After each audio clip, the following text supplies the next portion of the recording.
Hello, welcome back.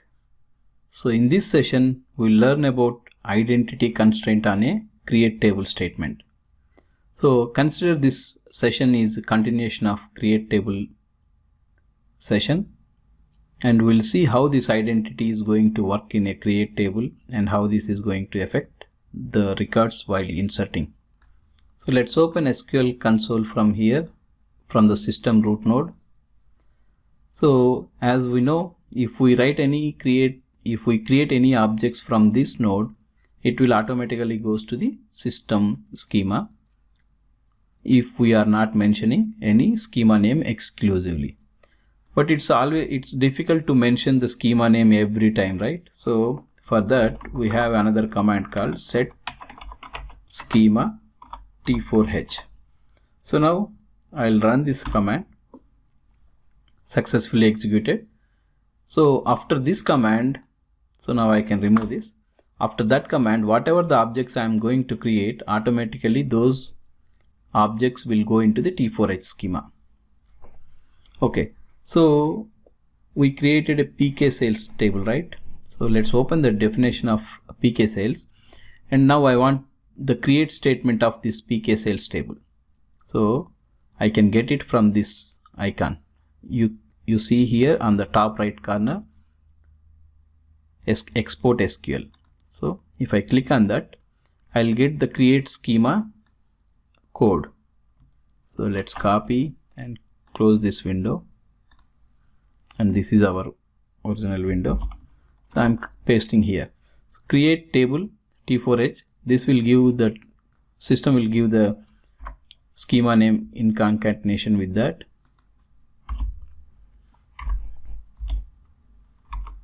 Order number,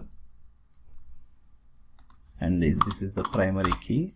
So I'm just making into the proper format what we are following. Okay, if you observe here, this is the integer what we define, int, and this is the column store data type. So these are not required. You can keep them. That doesn't make any harm. And this is how the system this is how the system parse our code while executing. Okay, and this unload priority is something related to delta merge. That is, delta merge is the concept of SAP HANA, and the default priority is high. So for now you can ignore this part. And okay, so what we did in our earlier session, order number and product are primary keys, and quantity is a not null, and the default value is 1 if we are not mentioning any value, and order date is a default of current date, right? So this is how we created a table. So there is another requirement, like order number should generate automatically, and I don't want to mention the order number every time. So system should take the order number default with the increase count, right? Order number should not be, if I mention default 1, then always the order number will be 1 only. But I don't want like that. The first time it should take 1, then 2, 3, 4, 5, like that. So that is very basic requirement, right? So that's why we'll cover that part here with the identity. So identity is some kind of new feature. So here we mention generated by default as identity. So this is how we mention the identity constraint on a table. Okay, let's run this command. So previously I ran set schema T4H, so I'm not mentioning the schema name here. So when I run this, cannot use duplicate table name. Okay, PK sales already exists, so let's delete that PK sales.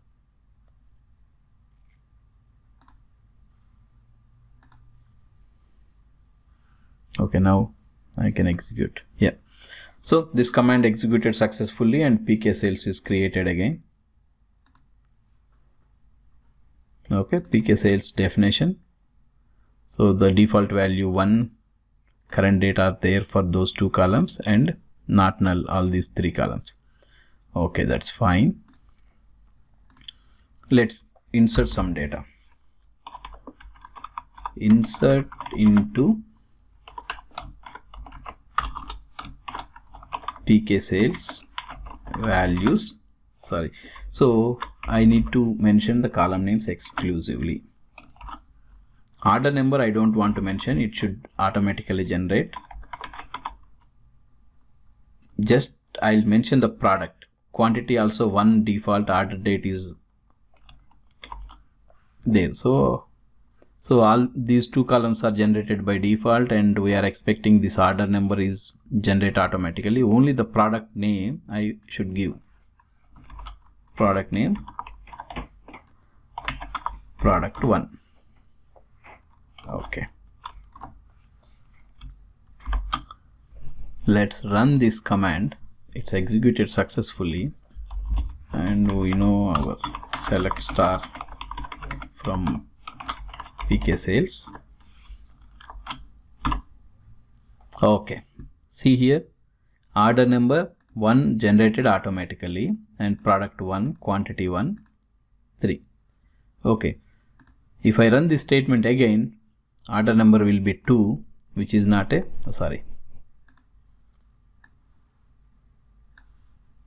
I'm running this again and let's see the data. So order number 2, automatically it generated 2 with the same values, product 1, quantity 1, date is same, right? So it's not changing. So like that, I can execute this insert statement as many times as I can. So automatically the order number will get increased. See now. So order numbers are getting increased. Right. So I'd like to use another column, system default table, to see the properties of this table. Okay, that is select column underscore name, comma, column underscore. Okay, let's go with star from table underscore columns.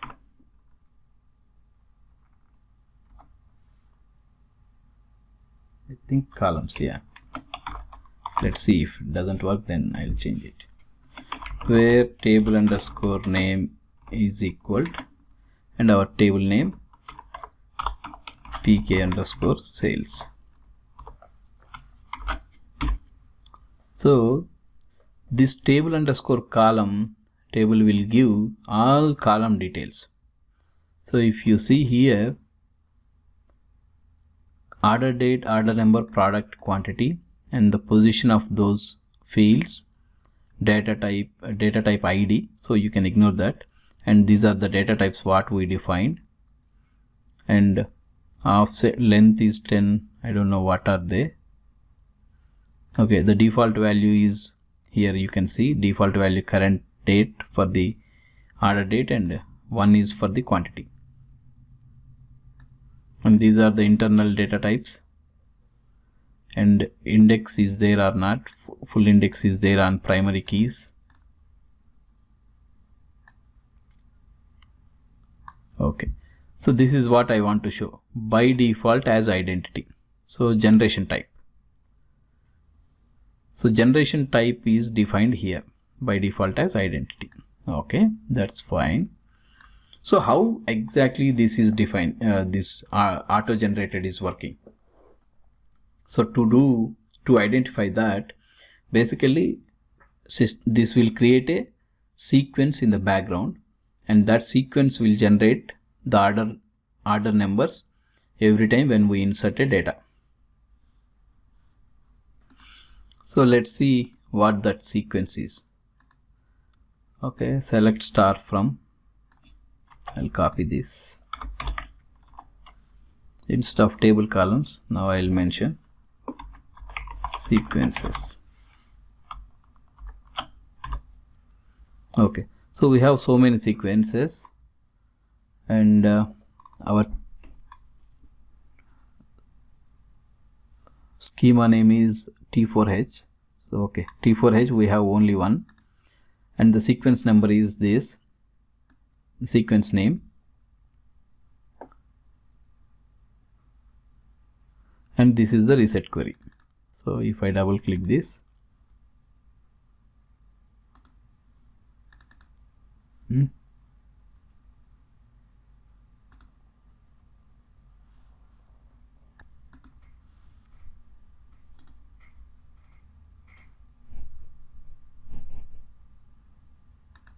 okay, I'm copying cells, and let's open Notepad and keep here. Okay, reset by query is something like this. So this is what exactly generating that order value. So basically what it's doing, it will take the max value from the order number column and it will add one value every time and it will run. So to handle this reset query, this is not in our control. So system generates it automatically. So we can't change anything from that. But what I can do is, so for example, now we are getting data 1, 2, 3, 4, 14, right? So if I want to skip like 14 to maybe 100, I want to start the next order number with 100. What I can do is, I will insert another record. Okay, we need this statement again. So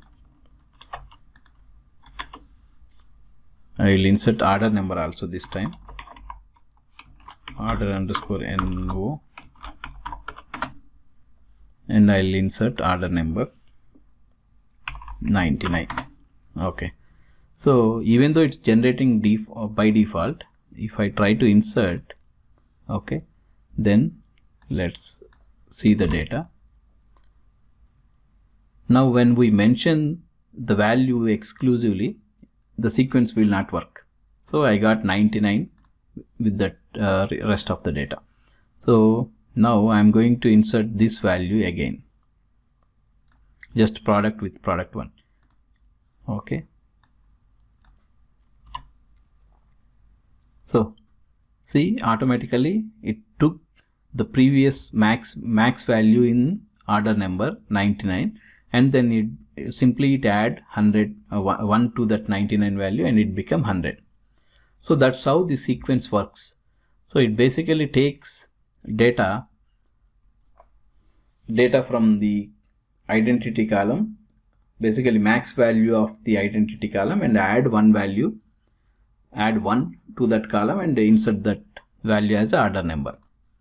Okay, so there is something like sometimes everybody may not like the order number should start with 1, right? So some products start with 1000, someone start with 100 or something like that. So everybody may not follow the default value as 1, right? So to make that, so let's delete this PK sales and we'll create it once again.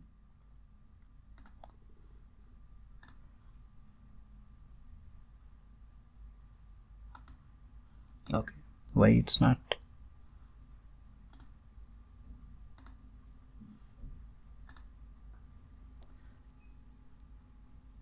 Cannot drop with restrict. Okay, so because this table is the sequence is dependent on this table, so that's why it's not allowing me to create drop this PK sales table.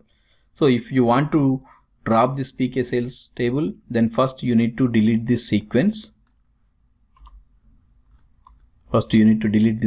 Then only you can delete the table.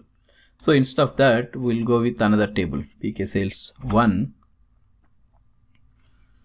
and so here I'll mention the default value.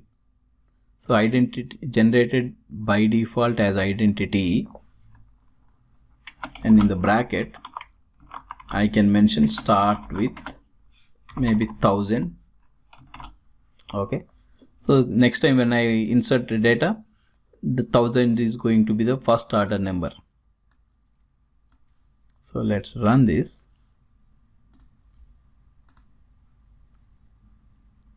Okay, so PK sales 1 is created, and now I'm going to insert one record.